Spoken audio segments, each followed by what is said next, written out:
오늘 우리들에게 주시는 하나님의 말씀은 누가복음 5장 27절에서 39절까지 말씀입니다.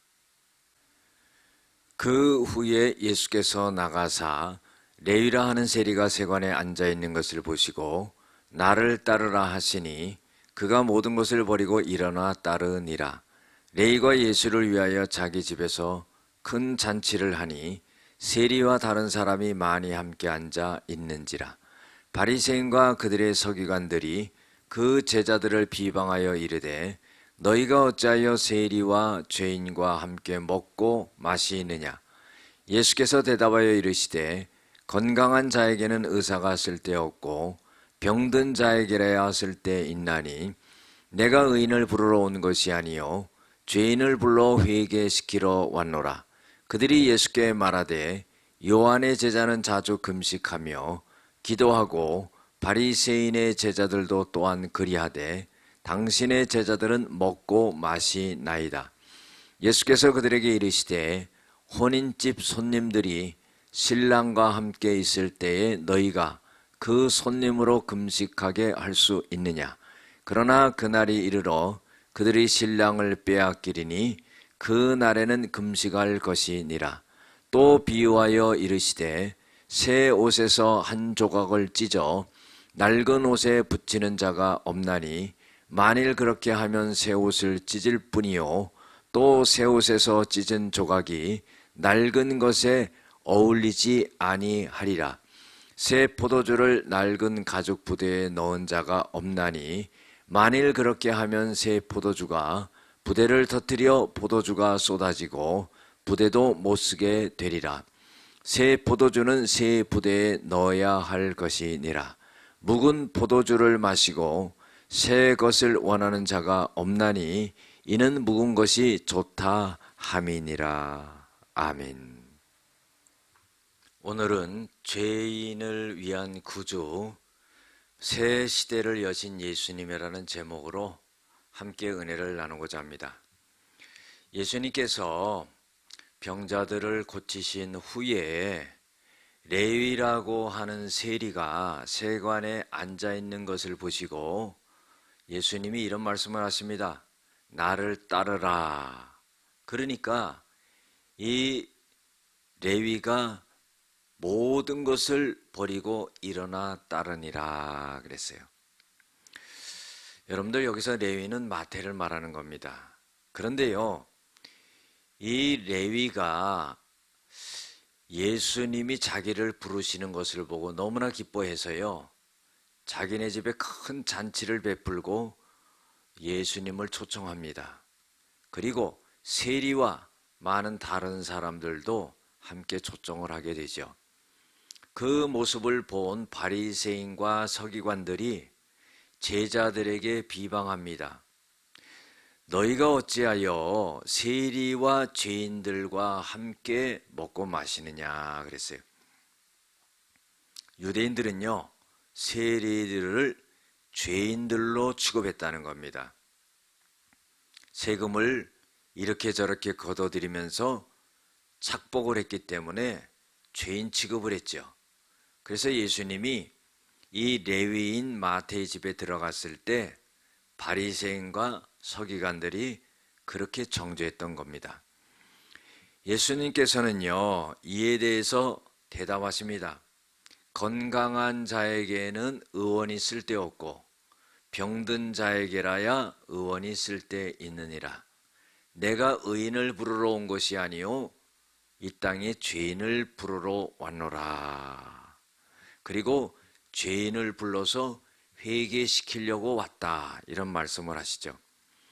예수님이 오신 목적을 분명하게 말씀하고 있습니다.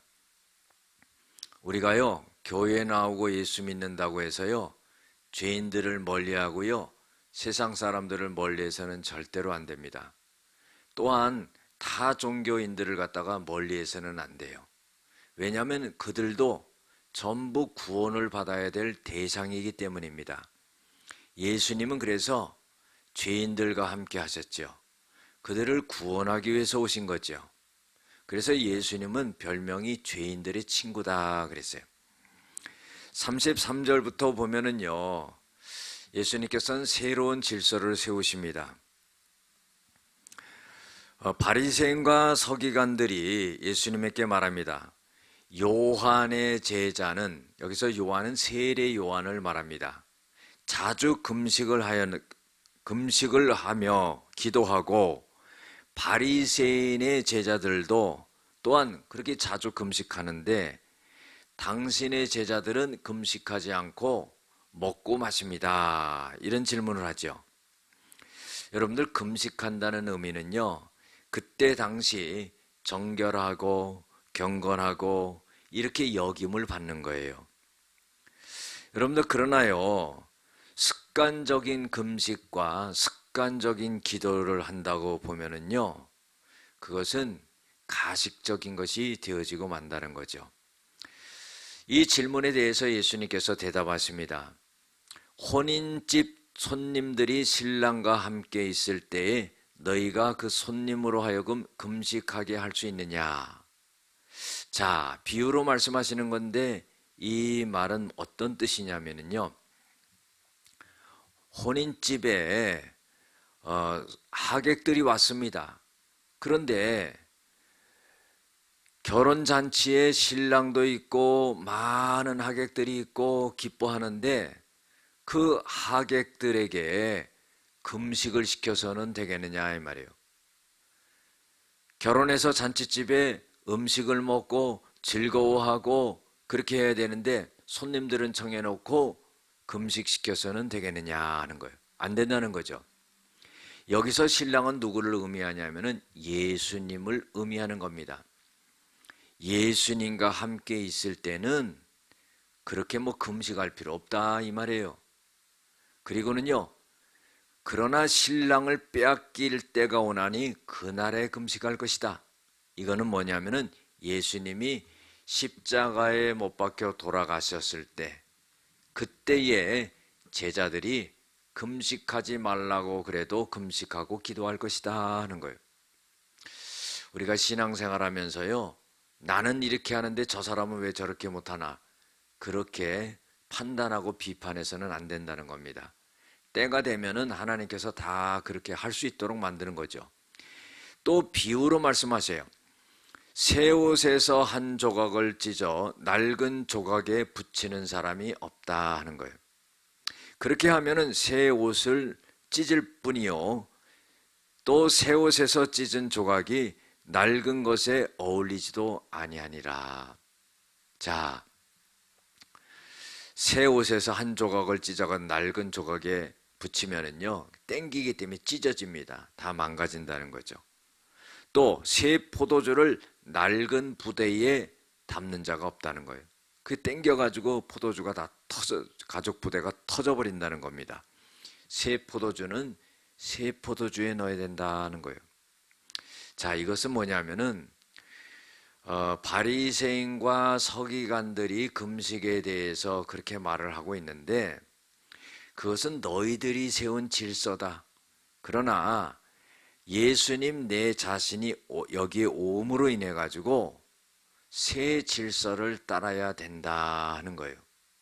그것은 이제까지 너희들이 생각했던 율법에 얽매였던 그런 생각을 버리고 예수님이 하시는 말씀을 갖다가 잘 따라서 살아가야 된다 하는 것을 말씀하고 있는 겁니다.